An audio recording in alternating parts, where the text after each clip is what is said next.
その日は買い物の帰りだった。夕方の駅前は人で賑わっていて、私はその人の波に飲まれるように歩いていた。家に帰る前にふと思いついて文房具屋に立ち寄った。特に欲しいものがあったわけじゃない。でも昔から文房具屋のあの静かな雰囲気が好きだった。棚に整然と並んだペイヤの音、付箋、レターセットなど、一つ一つを眺めながら歩く時間は、なぜか心を落ち着かせてくれる。私は、新しいペンを手に取って、その書き心地を試そうとしていた。その時だった。あれかな。心臓が跳ねた。顔を上げると、数メートル先に剛くんがいた。運動をした後かな。髪が少し乱れていた。そして、手にはシャープペンの会心のパッケージを持っている。なんか買うの？あ、ペンが欲しくて、目が合ったまま、私は動けなかった。剛くんも、少し照れくさそうに笑っていた。かなって、文房具好きなんだ。なんとなく、落ち着くから。へえ。なんか、意外。いや、意外でもないか。意味のよくわからない言葉だった。けれど、その何気ない一言すら、私は、胸のどこかに大切にしまっておきたくなった。買い物を終えて、店の外に出た。じゃあ、また月曜な。剛くんは手を振って、駅の方へ歩いて行った。私はその背中を、夕焼けに染まる街の中で、見えなくなるまで見送った。それ以来、私は週末に出かけると、つい、あの文房具屋に立ち寄るようになった。ほんの少しだけ、期待しながら、また、偶然が重なるんじゃないか、っていう小さな奇跡を信じながら、文房具屋の香り、ペンのインクの滑らかさ、不意に呼ばれた、あの日の自分の名前、そのすべてが、私の中で、一つの光のような記憶になっていた。この日の1時間目の英語の授業が始まる直前、私はカバンの中を何度も確認した。けれど、英語の教科書を家に忘れてきたことに気づいてしまった。息が止まりそうな気持ちだった。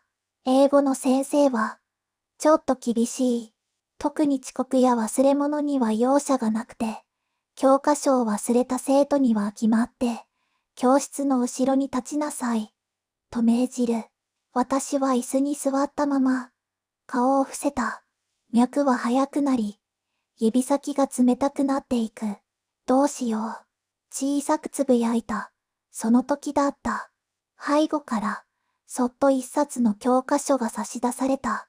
驚いて振り返ると、剛くんが声も出さずに微笑んだ目で、いいから、って言っていた。でも、止めで問い返すと、彼はにっと笑って、俺、ノート見るから大丈夫。口パクでそう伝えてきた。私はただ、黙ってうなずいて、その教科書をそっと受け取った。先生が教室に入ってきたとき、私は何もなかったようにページを開いていた。でも、それは長くは続かなかった。剛、お前、教科書は？その声に、私はビクッと肩を震わせた。忘れました。彼はそう言って、ゆっくりと立ち上がった。後ろに立ってなさい。剛くんは、何も言わずに教科書も持たず、荷物を抱えて教室の後ろへと歩いていった。私の胸の奥には、罪悪感と感謝と、そして何か温かいものでいっぱいだった。授業が終わると、私は教科書を返しに行った。ありがとう。本当に。ごめんね。彼は肩をすくめるようにして笑った。気にすんなよ。カナが立ってたら、絶対落ち込むじゃん。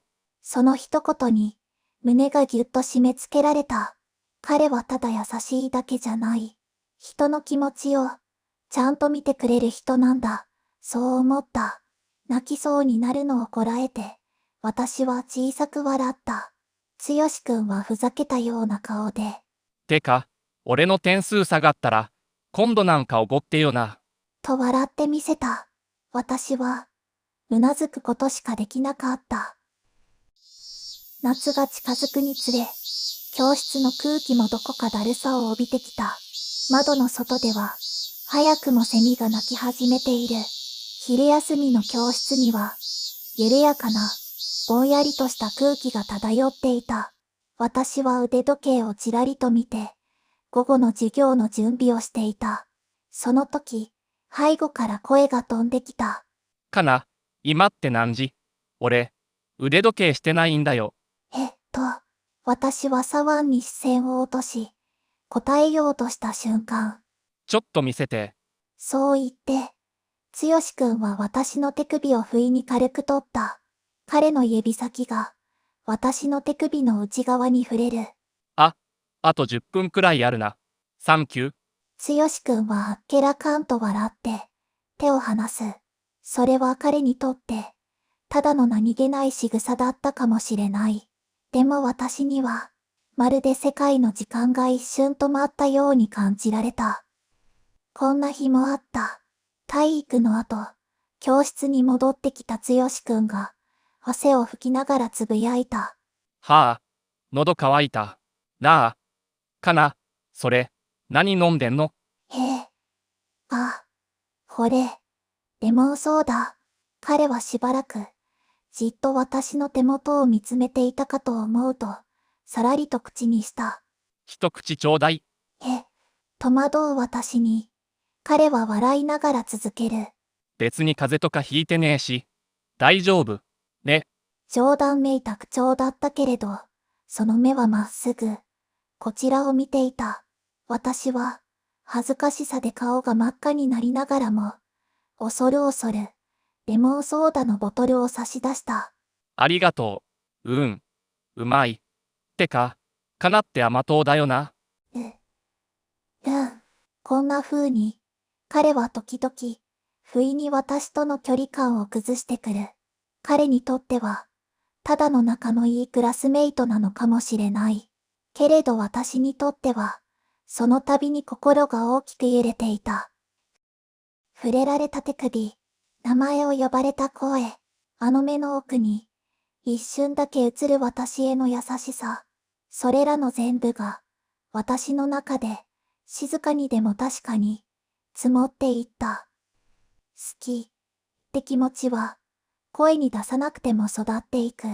最初は、ほんの少し気になるだけだった。でも、会話を重ねるたびに、視線が合うたびに、ふとした瞬間に彼を思い出すたびに、気づけば、一日の中で何度も、私は彼のことを考えるようになっていた。だけど、私はまだ臆病だった。彼は、太陽みたいに明るくて、誰とでも気さくに話せる人で、そんな彼と話せる時間が、嬉しくて、楽しくて、だからこそ、これ以上、好きになってはいけない、そう思ってしまう自分が、いた。